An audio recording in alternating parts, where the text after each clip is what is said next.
আপনাদের শরীর ঝলসে যাবে ইনশাআল্লাহ। যেই শিক্ষক মন্ডলী জাতিকে গড়ে তোলে, যেই শিক্ষক মন্ডলী জাতিকে সচেতন করে, যেই শিক্ষক মন্ডলী জাতিকে পথ দেখায়, সেই শিক্ষকের গায়ে আঘাত, সেই শিক্ষকের রক্ত রাজপথে ঝরেছে। আমি তাই বলতে চাই যে সব পুলিশ ভাইরা শিক্ষকের গায়ে হাত দিয়েছেন, আপনারা আপনাদের হাত শিক্ষকের গায়ে হাত দিয়েছেন না, আপনাদের শরীর ঝলসে যাবে ইনশাআল্লাহ, শরীর টিকে থাকবে না।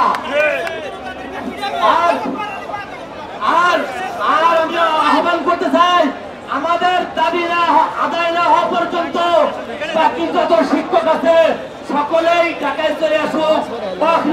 আলহামদুলিল্লাহ। আমার হৃদয়ে রক্তক্ষরণ হয়েছে। আজকে সকালে আমাদের ঢাকা বিশ্ববিদ্যালয়ের নবনির্বাচিত সিএস গোলামের কান্না দেখে আমার কান্না থামাতে পারি নাই, কারণ ওনাদের বাবা একজন শিক্ষক এবং সেই শিক্ষক এইখানে আমাদের প্রেস ক্লাবের মাঠে আহত হয়েছে। শিক্ষা মন্ডলী আমাদের দুঃখকে